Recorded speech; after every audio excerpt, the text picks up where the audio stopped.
welcome to the Fin Addicts Miami Dolphin podcast. I'm Brian Byrne, joined always by Savak and our host Jason Sarney. We have a very special guest today. Before we get to that, though, let me do a little housekeeping. Make sure you subscribe to the Fin Addicts Miami Dolphins podcast. Leave us a review. You can find us, wherever you can find podcasts, Apple Podcasts, Spotify, Google Podcasts. Also, you can check us out on YouTube. We have our own unique YouTube URL. It's youtube.com/C/Fin Addicts Network. Please follow us on Twitter at Fin_Addicts. We also have a Fin Addicts Network hotline. It's 786-309-7558. It goes right to voicemail. You can leave us a voicemail, leave us a text. We want to hear from you. Ask our guests some questions. Leave us some feedback, make fun of Savak's hair. If you have any jokes for me for the dad joke of the day, anything you want to do, or you're just mad at the Miami Dolphins or happy at the Miami Dolphins, leave us your take. Savak, how are we doing today? Not too bad. Still recovering from my combat with the Wasps yesterday and avoiding getting a haircut. Did you win? Did you beat the Wasps, or did they get the best of you? Oh yeah, I took them down. Finished. Nice. And without further ado, I'm going to turn it over to our fearless leader, our host, Jason Sarney. Take it away, buddy. How are you?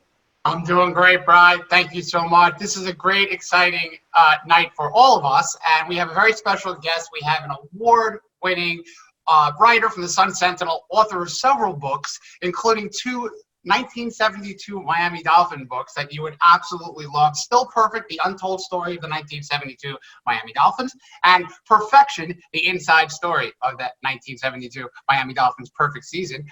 And now, without further ado, it is our honor to introduce Miami Dolphins columnist Dave Hyde. How you doing, Dave? I'm great. Thanks for having me here tonight. It's good to It's our pleasure. Like I was saying, your guys' studios are much better than mine. I'm trying to do it on the fly here, so if everything falls behind me, it'll just because I'm trying to keep up with you guys.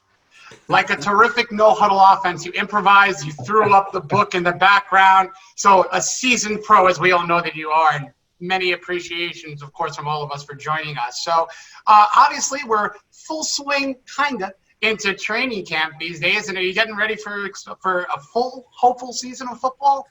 Yeah, I don't know whether to get excited about it or get worry about it of what's going to happen. So I'm it's hard to imagine, though. Normally in a normal world we'd be through one preseason game going into the second one, and then it'd be it's just hard to imagine. Here we are in mid-August, and I haven't even been to a Dolphin practice, and this is the first time in 3 decades probably something like that's happened. So it's a real we're all going through it, so we will all get through it too. But it's just a little odd. Here we are in mid-August, and football's about to start. You're absolutely right, and you've been to a couple of practices in your day. You've been down in Miami, as reported, in 1985. You came down. You were with the Miami Herald, and obviously switched on over to the Sun Sentinel. You've done both writing as a beat writer, a columnist, and if you could just take us through how you became a Dolphin writer, and really as someone who loves the journalism aspect of everything in sports. What's your story from a writer's standpoint? God, I just love to hear somebody who loves the journalism aspect of it. I had 2 loves growing up: sports and writing, and it's through a series of. I studied economics and history in college. I got a job interview in Rochester, New York, with the Times-Union, and went up there for an interview and was given a trial as a high school softball game to cover. And I went and covered it, and I came back and I thought I wrote a pretty good story. And the editor called me over and said, "This is a pretty good story.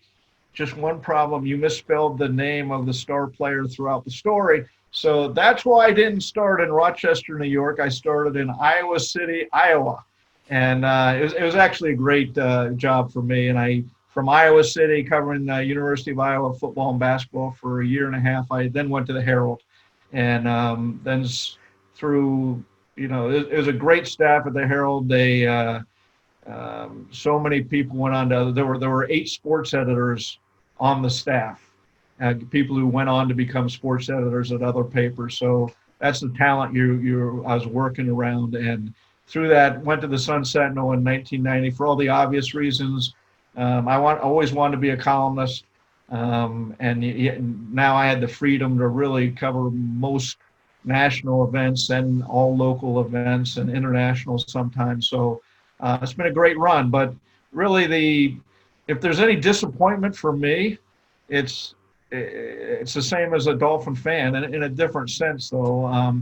The fun times, the exciting times were at the start when 85 to the early 90s, when the Dolphins were winning. They were exciting. They were a national team. Teams are a lot fun to cover, a lot fun to be around because people want to read your stories, and there are a lot more stories there when teams are winning.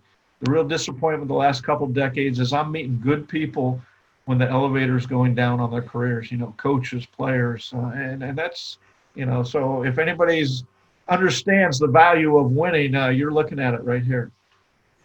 To interject really quick, Savak was going to ask you a question, but Jason and I both went to the University of Buffalo. Being that you were in Rochester, I have to know, did you get a famous garbage plate?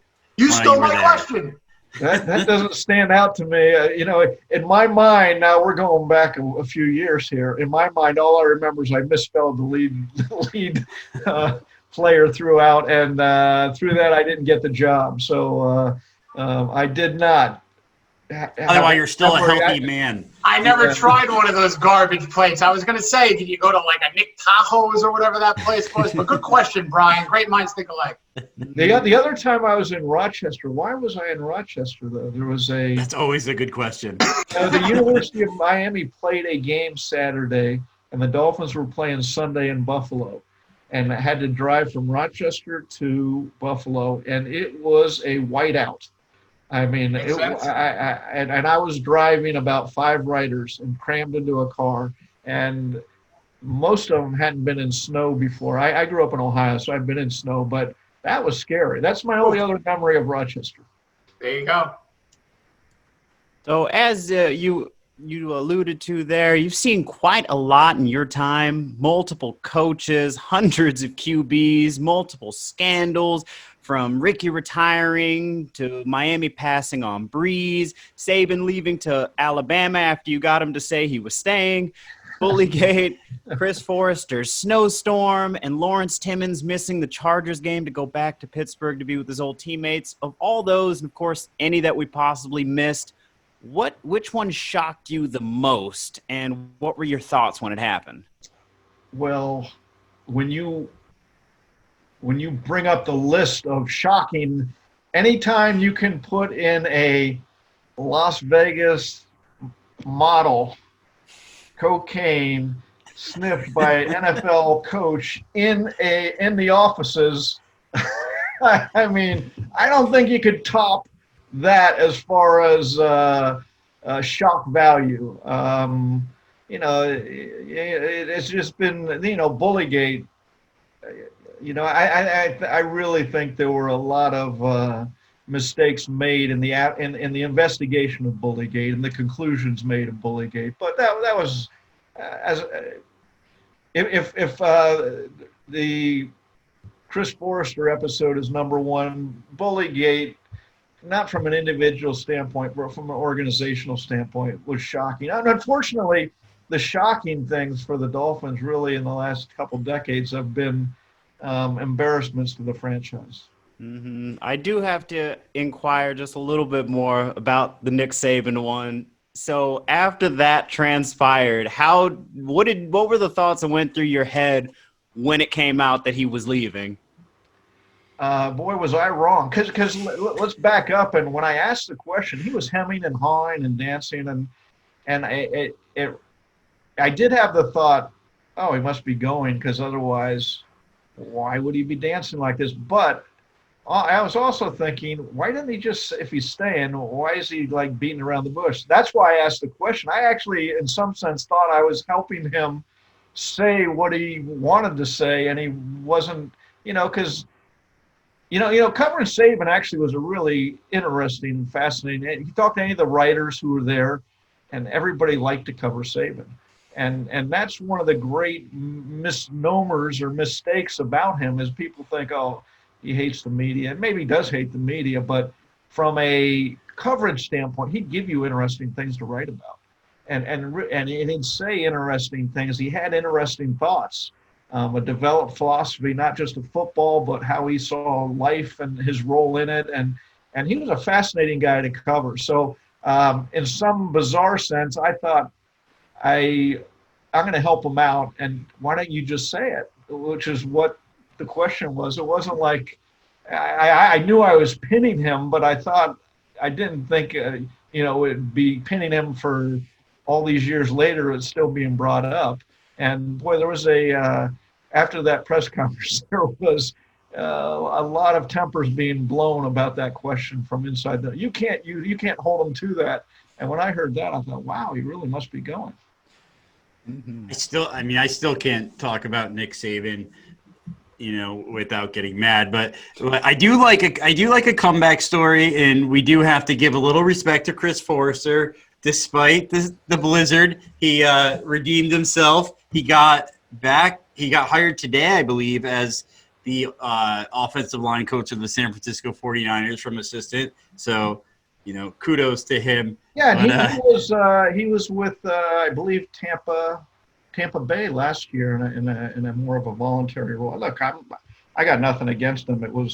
But from you're talking embarrassments, and the added embarrassment, he was Adam Gaze's most trusted assistant. I mean, and he was really his lieutenant. The guy that he went to, and so. The fact Adam didn't see it, how could anybody else see it? I'm going to interject one little second before we move on to the format, since Adam Gase was mentioned. Dave, if you don't know, I'm a New Yorker, so I'm one of those different kind of Dolphin fans, So everyone in New York now who thought that Adam Gase was the worst coach in the world, now, of course, he's the best coach in the world. So when I hear that, I rest my case. We can continue. It's funny. We talked about that season. We got the Forrester. We got the Lawrence Timmons. We didn't even touch on Ray Maluga. I think he punched a cop and then came straight to practice from the bar. That was sort of the expected one, because he came in with the reputation of, he's a wild liver, and you better keep him under control. It was the other ones that were. Lawrence Timmons. How many years did he play in Pittsburgh without a incident? And all of a sudden, before his first game with the Dolphins, and it was like, oh my God, what else can go wrong? And the fact they were in Los Angeles at the time because of the hurricane here only added to the whole bizarre element to everything.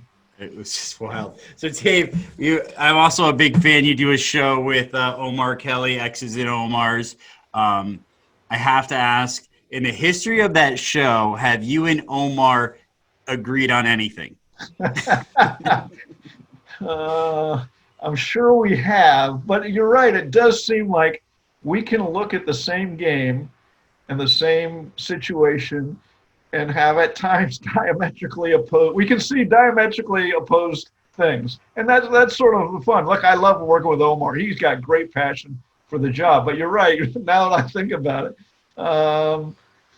I have come around a little. He's always loving the offensive line. And just as I was coming around to the look, we really got to invest in the offensive line. I'm done saying don't spend high draft picks because we've tried the other way. Just get an offensive line built.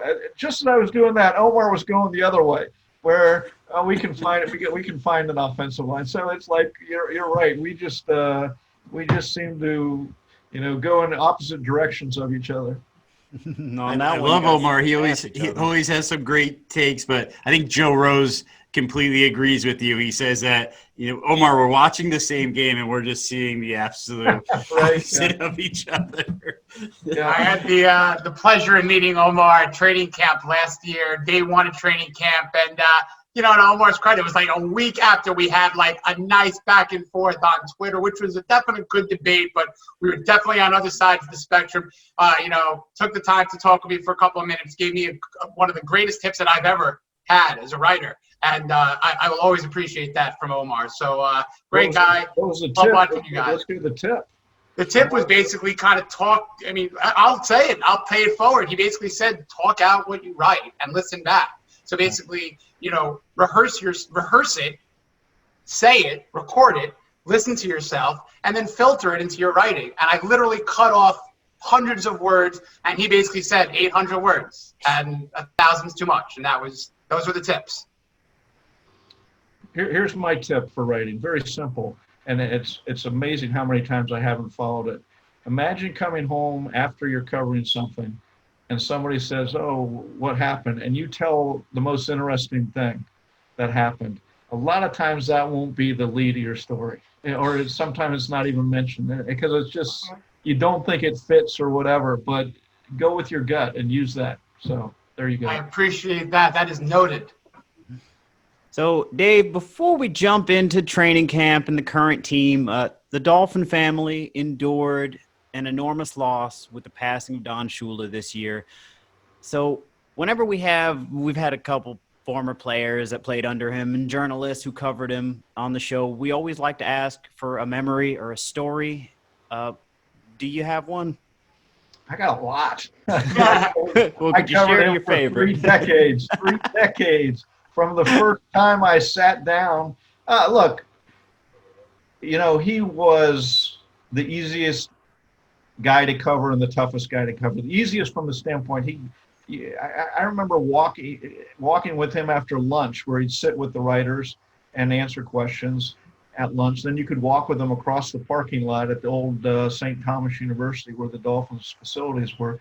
And if you could walk with him to his office and ask questions, and if he had time, he'd invite you in his office. At the other times, you'd get a thunderstorm if you wrote something he didn't like, and that was part. Look, he was great. I'll always remember after Dorothy died, I covered the funeral and didn't see him for a couple months, and it was actually at the draft when I saw him next. And PR guy, Harvey Green, comes up to me and said, hey, Coach wants to see you. And I was like, oh, God, what have I written? Because usually they don't want to see you. They want to see you do, what the hell were you writing? So, and Harvey even said, what have you written lately? And I go, I don't know. So I'm walking and I turn the corner and there he is. And he goes, hey, I just wanted to tell you thanks for what you wrote about Dorothy. And there was this odd pause because I was expecting to get reamed out, and then he slapped me on the butt like I was a player, and he goes, good job. So there was that. Probably the fun in most recent years was I went to Gulfstream. Shula and Bob Greasy, imagine this, a coach and the quarterback.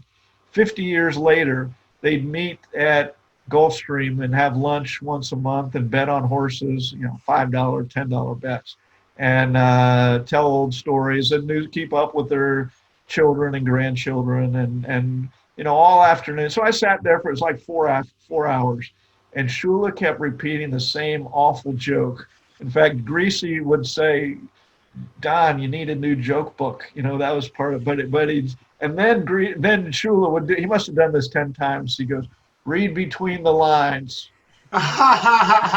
So he'd have a lot of old vaudeville jokes. So, we had our ups and downs, but man, what an icon in South Florida and in the NFL. Absolutely. And again, I mention all the time, being that New York Dolphin fan, 1990 was the year that I kind of invented football in my life. I'm 39 years old, so I'm about 10 years old at the time. And then you see Marino 4 or 5 times a year, and then you see Shula. And then for me, and I know you're the preeminent 1972 expert, so for a New Yorker growing up watching Shula, then maybe the next day I'm changing channels and there's American Gladiators, Larry Zonka. You just get educated just every minute. So hearing a Shula story, hearing that outside of football is always really cool to me, which leads me to my next question about your coverage of the Dolphins. I feel like it's an organization, regardless of the post-Marino or the post-Shula, whatever you want to call it, just not getting to where we all want to be. We're a franchise of memories, of moments, the Miami Miracle, obviously, even the Mountaineer shot. Save those two. Was there any moment that you were covering that was just an out-of-your-mind, unbelievable moment, whether it's good or bad, that will always stick out in your mind? And obviously the Miracle probably just is right there. But if you can give me – that's easy. If it's just untouchable, fine. Yeah, that one, because it was such a dreary year, and to have that play, it is like, wow, it was like magic. And I'm thinking as a writer, it's like, oh my God, what a fun story to write about. So there was that. But you're right, there have been little flashes of fun, as opposed to, and it's always interesting to me being down here all this time, and the Dolphins are the most read team. Them and the Heat, but the Heat have had success. I mean, they've had 3 championships and the big 3, and while they've gone down as far as they ever go in the last few years, they're back in the playoffs this year, and so but the Heat the Dolphins are like hibernating, and everybody. They were hibernating. We're coming back now. Yeah, right. Maybe. Let's hope so. Let's hope Sleeping giant. As a writer, but you're right. There, I just have flashes of fun in the last 15 years with them, really, as opposed to anything where I thought was really going to go somewhere. Could you take us to look, we'll talk about the Miracle for another second. I know there's rules in press boxes, not to root, not to do things, what was the atmosphere in the press box when the Miracle was happening, when it was about to happen, and when Gronk missed the angle and Kenyon crossed the goal line? Yeah, I think, that happened so quick. You have to think what's going through in the press box. We're gathering at that point. If people had left the press box to get to the elevator to go downstairs, I was starting to gather up my stuff and walking. And, you've seen it 100 times, a lateral or a throw. Oh, okay. So it wasn't really until the last one where Kenyon Drake got the ball, and all of a sudden you saw a lane where then it was like a noise of surprise, like anywhere else. I mean, just shock that, oh my God, they could score. And then when they did, it was, it was stunning. It still is stunning. Unfortunately, that's like it's one day. The other fun story to me last year, and it really was fun. It was the last game in New England. Where Ryan Fitzpatrick, they went 75 yards. I think he was 9 of 11, something like that in that series. And it was such a strange post-game locker room in that the players are excited. They won. It was a stunning victory to beat the Patriots in New England when the Patriots wanted the game. They wanted home. If they win that game, they have home field for the playoffs, and it meant nothing to the Dolphins. And yet the Dolphins win, and yet you saw a sense of inside the franchise of split. Was that a good thing we win or a bad thing? Because remember that. If they had lost to Cincinnati in overtime, and they very well could have, and lose at New England as they should have, they had the number 1 pick in the draft. And nobody knew they would get 2 at the time. Everybody was thinking, you could get Joe Burrow with the number 1 pick. So trust me, there were conflicting emotions after the New England game. Nobody quite knew. The players knew how to react. The coaches knew how to react. Not everybody else did. Well, I think there was a time in the year, and that's just great insight, Dave, on that stuff. Just, you want to just put yourself into that moment as a Dolphin fan, and just thinking about looking at future prospects. You mentioned obviously Tua, the great wide receivers. I love comparables. I love looking back to my heyday as a Dolphin fan, the late 90s, early 2000s, so I look at a wide receiver like maybe a Preston Williams, and I'm trying to say, maybe not just in that time frame, but who could you compare a Preston Williams to? For you can go as far back as to your first year covering the Dolphins, or even your knowledge of the 72 team. Does anybody or any compilation of players mix in to say Preston Williams is this kind of comparable for a Dolphin receiver? as far as rawness, there is a comparable, but not as far as who he is, style and size. You know, in fact, just the opposite. Mark Duper, when he came, remember, but Mark Duper was a second-round pick too.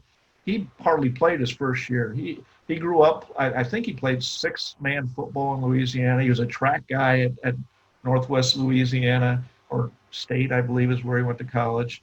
So he was a sprinter more than a football player. He was so raw. And Shula told him, learn the first year. Now, nobody knew that. All everybody saw was this guy not doing anything.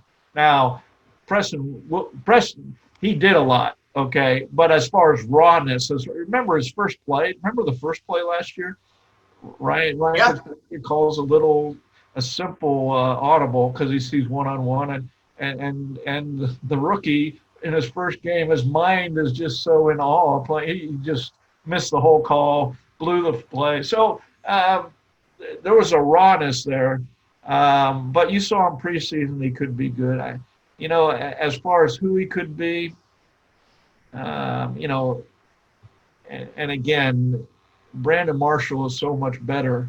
But as far as size and a guy who will go up and get the ball and physicality, if he could get close to that, I think he'd be happy. I love it. I was going to say, and you said Brandon Marshall, kind of that hybrid of Brandon Marshall and Chris Chambers. So I got to tell you, if we're close to Brandon Marshall, I know those guys worked out together last year. That would be fantastic. And I want to get to my esteemed colleagues, and I know we're going to segue into current Dolphin talk. So, Savak, I know you're on the docket for your next couple of questions for current Dolphin stuff for Dave. Mm-hmm. So I'm sure you saw Tua did his presser today, and recently we saw the trailer for his documentary coming out in September, and he's really looking the part of the star QB the franchise has longed for since Danny hung him up. So we're all up north. Well, I'm a quick 5-hour drive up 95. These guys are in damn near Canada, but how bright is the star shining down there in Miami? Well, as far as the hope that the star shines, huge. And look, the whole focus of the franchise is on him, right? Mm-hmm. Fans, media, columnists like me. I just wrote a column yesterday about he's the only lefty in the league, and why is that? What does it mean? But I hesitate from inflating anymore until we at least see him on the field. Can he get on the field? And by mid-August, you would start to look when Marino and I hate to do this to Tua, okay? Mm-hmm. Marino, his first training camp, it was obvious. It was, David Woodley would throw, and I wasn't there, so I'm just repeating stories. David Woodley would throw, and then Marino would throw. And it was like stunning that this guy out of low pick, he just fell into the Dolphins' lap, but everybody knew he was a star. I would hope everybody watching Tua knows from the start he's a star. Maybe not ready to go in there right away. Marino start his sixth game. Maybe, and this is a weird year. Maybe it's late in the season before you see him. I don't know. But I would hope there will be flashes of something that say that's the guy they got to get to regularly, and he can be a star in this league. So speaking of that, knowing early, we finally get pads coming on next week in training camp, and media will finally be allowed to observe some of that. Can you walk us through what that's going to look like for you and for the other media about what kind of access you'll have when the pads come on? Yeah, I think as I understand it, after you're tested, which all the media will be tested too, at different levels. Some are every day and some are not I'm not a beat writer. I don't go out there every day, but there are different levels of testing. And then it'll be watching a normal practice. Now, what isn't normal for us and what's crushing to me and in my business is there's not access to the players. And I get it. I'm not pretending to ignore what's going on in the world, but it has to be done by Zoom. It has to be done virtually, as opposed to you used to be able to, on a normal year, after a practice, you talk to 6, 8 people if you wanted to, and you get a much better sense of what's going on in the team and all that. But as far as watching a practice, I think you're going to be watching a normal practice. Now, I'm curious, teams have to shrink the playbook this year, especially at the start, just because they had no off season. They have very limited, practice with pads or practices, period. And so I'm sure the playbooks are shrinking. And the teams that come back with lineups intact, the Dolphins aren't one of these teams, are going to have a great advantage, especially at the start. So it's going to be a weird year, I think. You think they'll shrink a lot of reps too, where you normally have a lot more than just a few weeks of practice and you have the preseason games. So it's easier to get the full 80 guys, like the full looks. Do you think you'll see like Austin Jackson getting a lot more reps just because there's going to be so few compared to normal? So. I would hope so. Remember, I would hope that would have been the case if they had a normal one, even because remember Richmond Webb played when he went into left tackle. He played all the time, and so you condense it down to what are we down to? Let me look at the calendar here. What, 3-4 weeks really and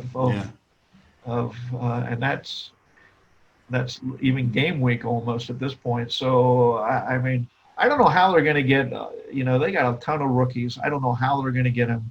Shula's line was football without pads is tennis without a racket, and so they haven't even had a chance to play actual football with these guys yet to know what they got in them. And in a few weeks they're going to line up.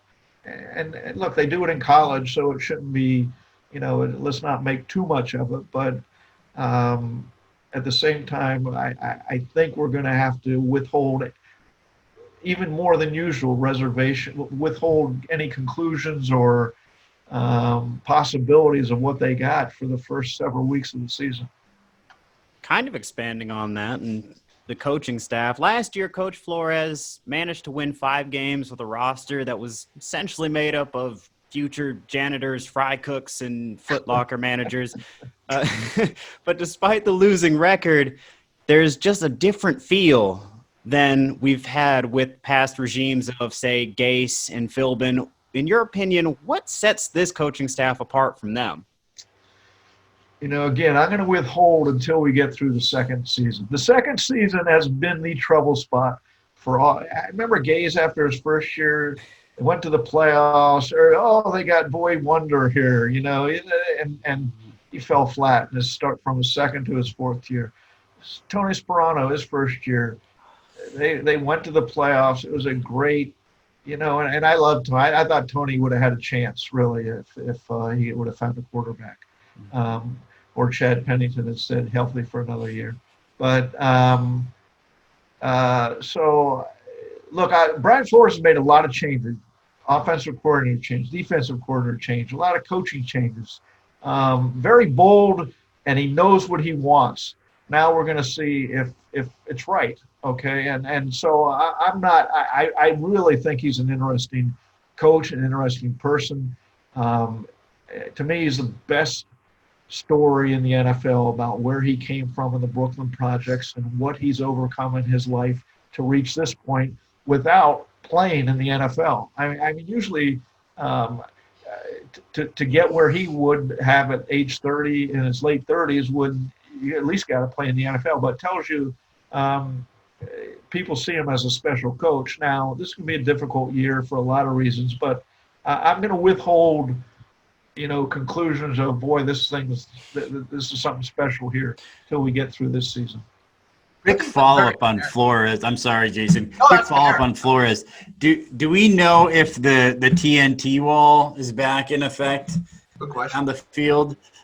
You know what? I don't. It's such bizarre. That would be such a simple question in a normal year. I don't know. And watching the video they've released from the practices, I don't think it's come into play as far visually where it would have been there or wouldn't have been there. So I don't know.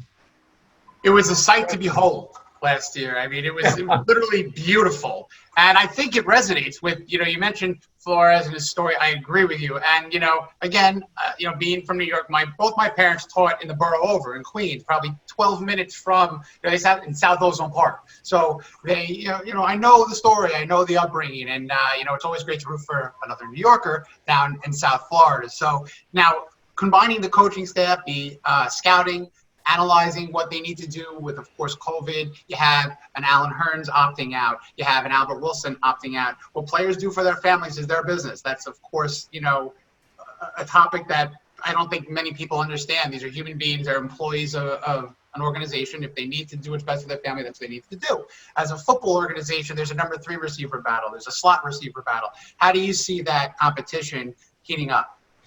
Well, I don't see it right now as a problem because, again, it's so hard. They brought in 2 new guys I don't really know much about other than statistically and what their, the internet scouting reports say.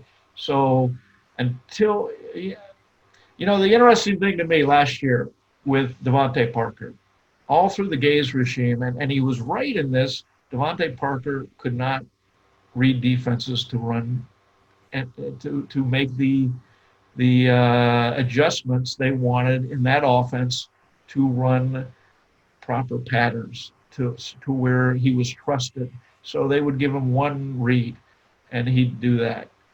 Whereas Fitzpatrick, so he come into this year, and after 4 years, I think you probably got a read on. We all thought we had a read on Devontae Parker, and yet you put him in a different offense where go out there, find an open spot. It was without these great reads, great involved patterns, and Fitzpatrick trusted him enough to throw it up there, and he's going to get it. And so, we can look at this numbers and statistics of all these guys and think this guy goes there and this guy goes there. And I'm sure. I could come up with some answers, but I need to see these guys on the field to see how they're going to work with Fitzpatrick or Tua or the quarterbacks. The other thing is Changeli. I need to see what he's running. And I saw it 20 years ago when he was with the Dolphins. I saw it obviously with the Jets and Buffalo, but there's going to be some adjustments in all this. So they have some interesting talent. But you're right, in the slot especially, it's a little lost now. Now, do they move some people inside? I'm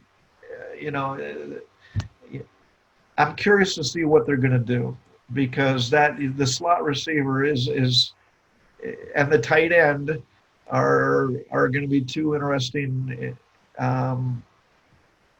changes maybe for how Chan's going to use them or what he's going to. We know what DeMonte could do now. We know how to use him.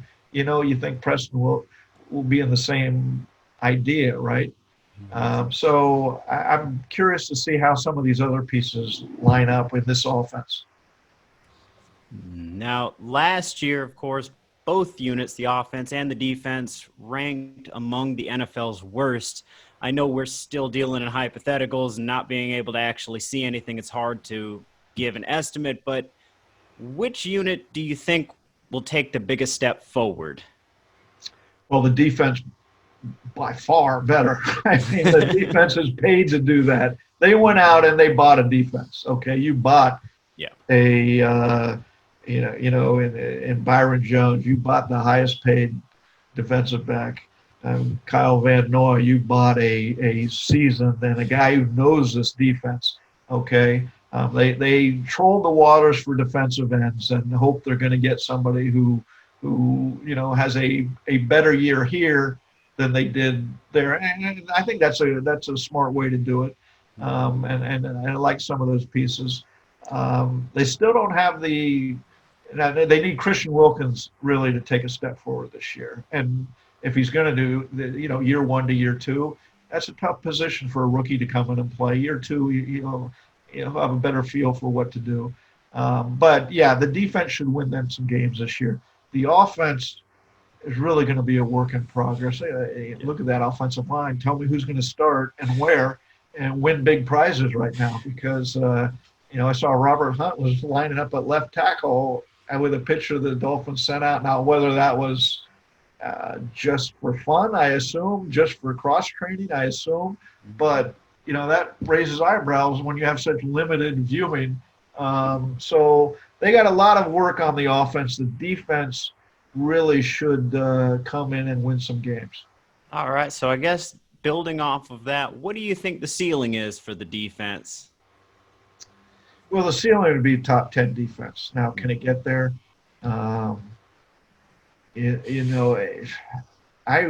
hesitate. I need to see what they're going to do against the run, because if you're Bill Belichick, if you're Buffalo, you're going to power the Dolphins until they tell you they've developed that ability to stop people. Because you see what they have in the back end. They have 2 shutdown cornerbacks, assuming everybody's healthy. They have some athletic and good linebackers now. They have some pass rush, as opposed to really last year when they had to just try to manufacture it. But the question to me still is right up the middle. Do they have enough heft at defensive tackle? Do they have the middle linebacker who can stop the run? So I'm curious, that's going to be the number one test for me with the defense. What position battle is the most intriguing for you as next week when you get to start seeing this? Which one are you really got your eye on to see who's going to step up and take over? Yeah, to me, it's all across the offensive line because I'm curious, where the coaches are going to decide to play people. They're not going to be able to – there is going to be some cross-training because that has to happen, especially you look at worst-case scenario in this COVID. What if you lose 3 offensive linemen for a game or 4? So there's going to be cross-training.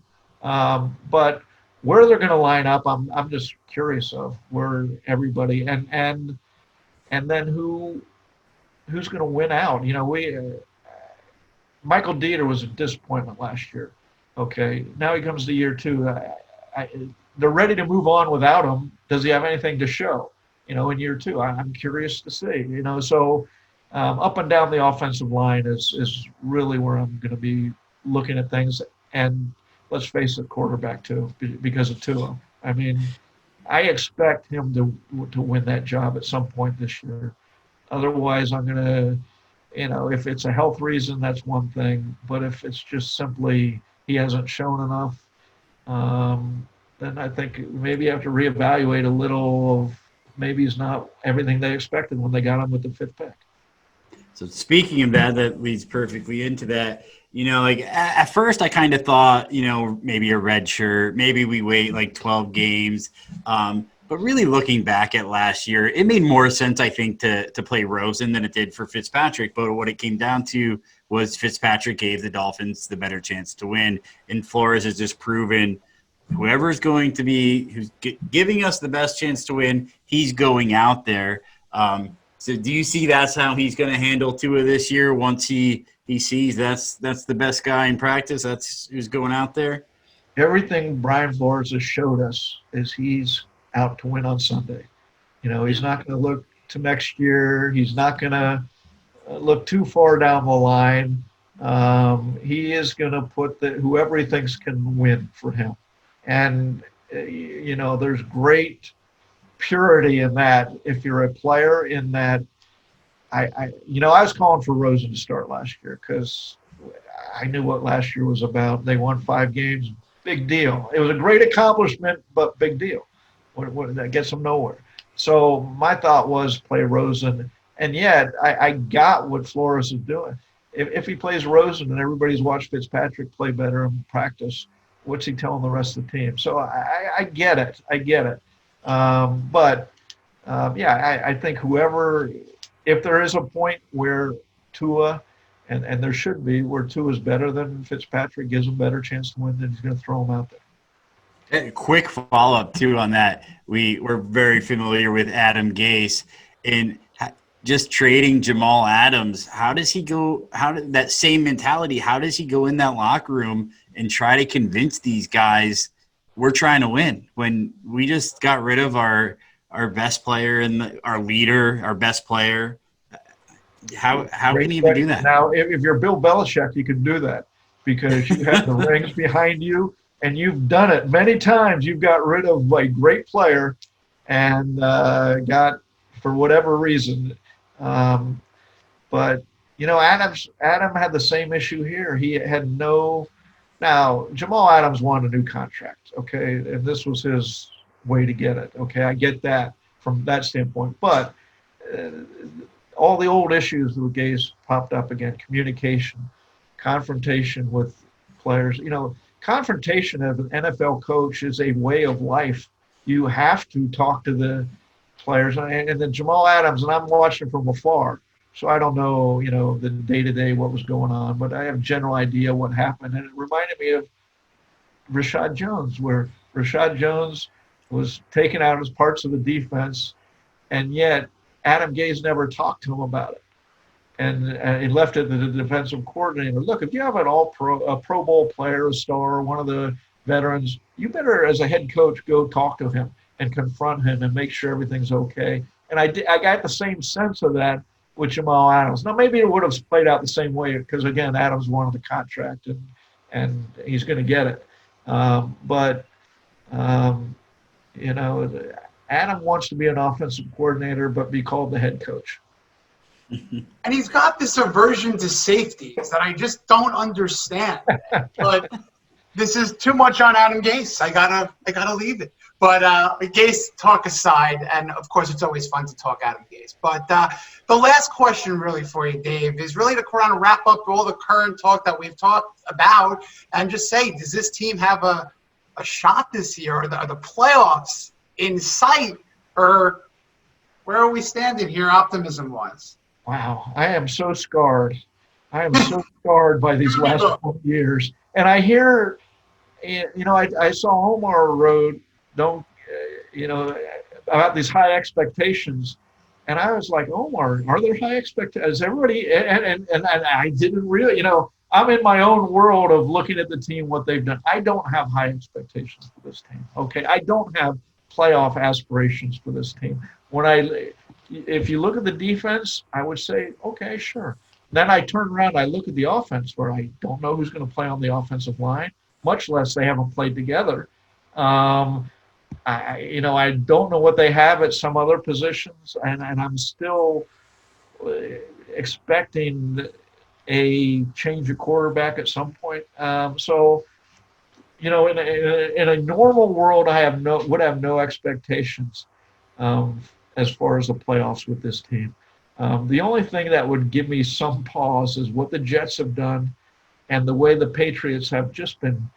And I hate to say this because it seems like every year there's some reason to count out the Patriots, but they've really been decimated from what they could have been by players opting out. And so, there's a window there. I'm not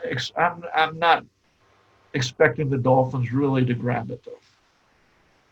That makes sense. And, just wanted to, again, thank you very much, Dave. I'm going to swing it, obviously, back to our fearless leader. Thanks for having me. Good luck with everybody. Stay safe.